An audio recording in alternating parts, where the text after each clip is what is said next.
How many times have you bit your tongue just to keep the peace, agreed to something you didn't want? Or let someone treat you less than you deserve? All because you didn't want to make a scene? The Stoics would call that a slow form of self-destruction. Marcus Aurelius, Epictetus, and Seneca all believed. If you keep lowering yourself to fit into the world, you'll lose the very self you're trying to protect. In this video, we're diving into 5 Stoic lessons that will teach you to never lower yourself again, to stand in your value without arrogance, to command respect without saying a word, and to live like someone whose dignity is non-negotiable. If you're ready to live by your principles instead of other people's approval, stick around. Because by the end, you'll see why self-respect is the most important currency you'll ever have. Lesson 1. Guard your standards like a fortress. The Stoics believed your personal standards, your values, principles, and moral code are the foundation of who you are. If you weaken them to fit in, you're not just bending, you're breaking. Epictetus famously said, "First say to yourself what you would be, and then do what you have to do." This wasn't just philosophy, it was a battle plan for dignity. You decide the kind of person you want to be, then you protect that vision like a fortress under siege. Think of it like this.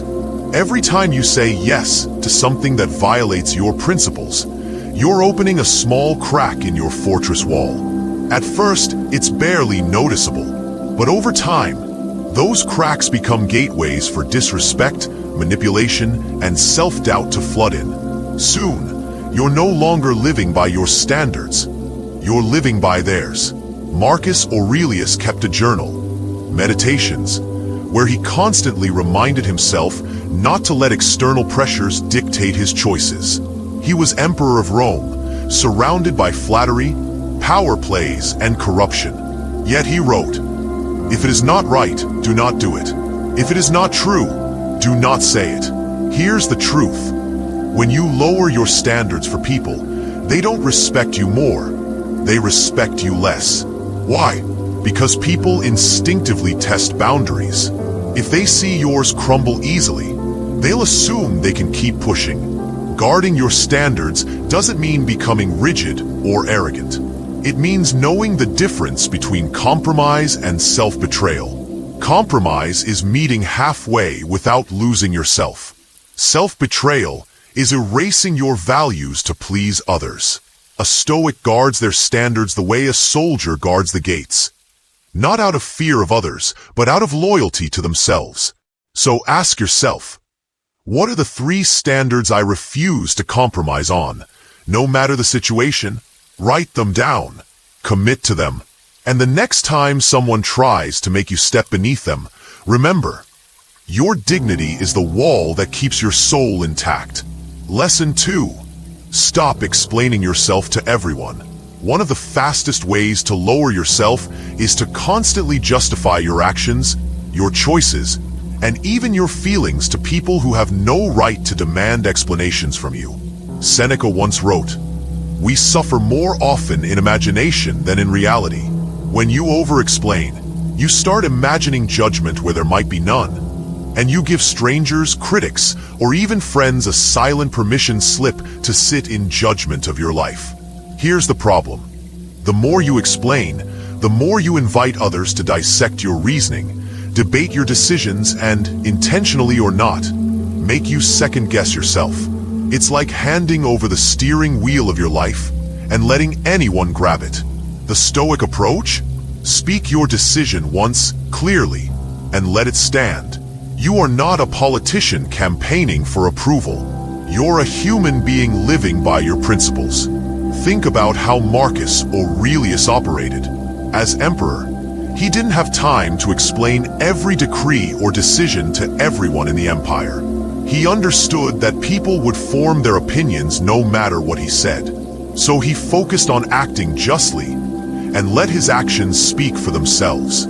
When you stop explaining yourself to the wrong audience, something shifts inside you. You stop looking for permission to live your own life. You stop giving away your energy to endless debates. And you start carrying yourself with a quiet authority that says, "I know who I am. I know why I do what I do, and that's enough. Here's your challenge. This week, notice how many times you start explaining yourself when you don't have to. Instead, try stating your choice simply, without over-detailing the why. You will be amazed how much calmer, more confident, and more respected you feel. Remember, the people who truly matter don't need long explanations. They know your character. The people who demand endless justifications, they were never going to approve anyway. Lesson 3. Choose silence over reaction. The quickest way to give away your power is to react impulsively to every insult, provocation, or slight. The Stoics understood that when you react instantly, you're letting the other person dictate your emotions, and by extension, your behavior. Epictetus warned, "It's not what happens to you, but how you react to it that matters." In other words, the real danger isn't the insult or the challenge itself, but the way you hand over control of your peace by responding without thought. Think about it. When someone insults you and you snap back, you've just told them, without saying the words, that they can push your buttons. You've given them the remote control to your emotional state. And once they know how to press anger or frustration on you, they'll do it again. The Stoic alternative is deceptively simple. Pause. That pause is a shield. It's the space where you take back control of your mind before letting words leave your mouth. Marcus Aurelius practiced this constantly. As emperor, he faced betrayal, manipulation, and political games daily. Yet in meditations, he reminded himself to be like the rock that the waves keep crashing over. It stands unmoved, and the raging of the sea falls still around it. Silence isn't weakness, it's strategy. When you choose silence, 3 things happen. You deny them control. The provocateur thrives on your reaction. Your silence starves them of the satisfaction. You conserve energy. Not every battle is worth your time. Stoics understood that life is short. Why waste precious hours on pointless disputes? You gain clarity. In silence, you can decide whether the situation even deserves your engagement. And if so, how to respond in a way that serves your values. But let's be clear. Choosing silence doesn't mean swallowing disrespect or avoiding confrontation forever. It means responding deliberately instead of reacting emotionally. There's a difference between ignoring something because you're afraid and pausing so you can address it from a place of strength. Here's a practical Stoic exercise you can try. The next time someone provokes you, online, at work, or in a relationship, don't reply immediately. Count to 10. Breathe. Ask yourself, will this matter in a week? Will it matter in a year? If the answer is no, let it go. If the answer is yes, respond in a way that aligns with your principles, not your ego. When you master the art of controlled silence, you stop lowering yourself to match the chaos around you. You remain the calm in the storm, and that calm is magnetic. People begin to see you as grounded, unshakable, and yes, important. Because the truth is, the more you react to everything, the smaller you seem. But the more you choose your responses wisely, the larger your presence grows. Lesson 4. Walk away without warning. One of the most powerful Stoic moves you can make is to simply leave. Not with a dramatic announcement. Not with a bitter argument. Just quietly removing yourself from the people, places, and situations that lower your value. The world is full of individuals who drain you, disrespect you, or subtly undermine you. Sometimes they do it intentionally. Sometimes it's just who they are. The Stoics knew that trying to change such people is often a waste of your most precious resource, time. As Epictetus put it, how long are you going to wait before you demand the best for yourself? Walking away without warning is an act of self-respect because it sends 2 clear messages. One to them and one to you. To them, I am not available for anything that makes me less. to yourself. I value my energy more than I value their approval. Marcus Aurelius, despite being the emperor, understood the limits of influence. He wrote in Meditations that you can't force people to act with justice or honor. You can only choose to live that way yourself. And if someone's behavior is toxic, the cleanest solution is often distance, not debate. Here's the catch. Walking away silently is harder than it sounds. The ego wants to make them understand, or have the last word.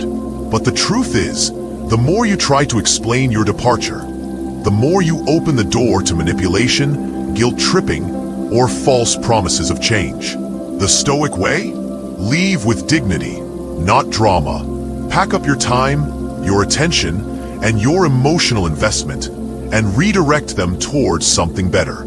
You don't need closure from someone who never respected your boundaries in the first place. Practical exercise.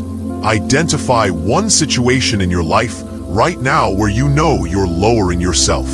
Imagine what would happen if you simply stopped showing up. No announcement, no fight, just a graceful disappearance. Then take the first quiet step toward that exit. The people who deserve you will never require you to shrink to fit in their world. And the ones who lose you because you refuse to lower yourself, they were never your people to begin with. The Stoics would tell you this. Walking away without warning is not cold-hearted, it's self-preservation. And in a world where everyone is fighting to keep you hooked, being able to leave without explanation is one of the rarest and most valuable powers you can possess. Lesson 5. Protect your standards like a fortress. In a world that constantly pressures you to bend, compromise, and be realistic, one of the most dangerous ways you can lower yourself is by letting go of your own standards. The Stoics believed that your values are the pillars that hold up your character. Lose them, and you lose yourself. Seneca once said, "If a man knows not to which port he sails, no wind is favorable." Standards are your port, your guiding compass. They determine how you live, who you associate with, what you tolerate, and what you walk away from. Without them, you're adrift, tossed around by trends, peer pressure, and other people's demands. Lowering your standards often starts subtly. You let someone speak to you in a way you'd normally find disrespectful. You agree to something that goes against your better judgment. You start making excuses for behavior you once would have rejected. And before you know it, you've taught others that your boundaries are negotiable. The Stoic mindset flips this completely. Your standards should be like the high walls of a fortress, difficult to breach, unshakable in a storm. You don't lower the gates just because someone asks nicely or insists. It's not a big deal. Marcus Aurelius faced enormous political pressure to compromise. Alliances, friendships, even peace treaties often came with strings attached. But time and again, he chose the harder road rather than sell out his integrity. He understood that if he sacrificed his principles for short-term gain, he'd be weaker in the long run, and the empire would suffer.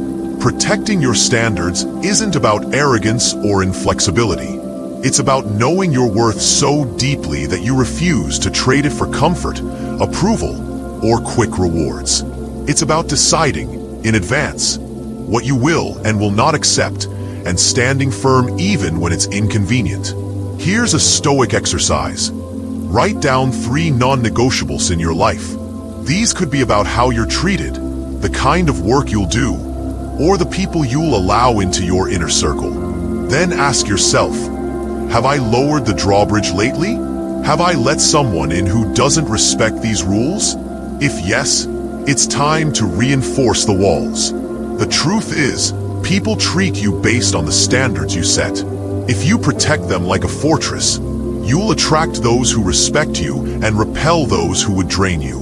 And that's not just Stoicism. That's self-respect at its highest form. Rise to your true height. The truth is, life will always give you opportunities to shrink yourself, to please others, to fit in, to avoid conflict. But every time you lower yourself, you send a quiet message to the world. My value is negotiable. The Stoics refuse to live that way. Marcus Aurelius, Seneca, Epictetus, they all understood that your dignity, your standards, and your self-respect are not bargaining chips. They are the foundation of a life well lived.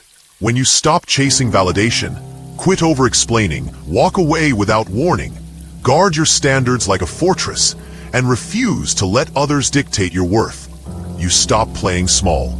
You start carrying yourself with a strength that doesn't need to shout, because it speaks in every action you take.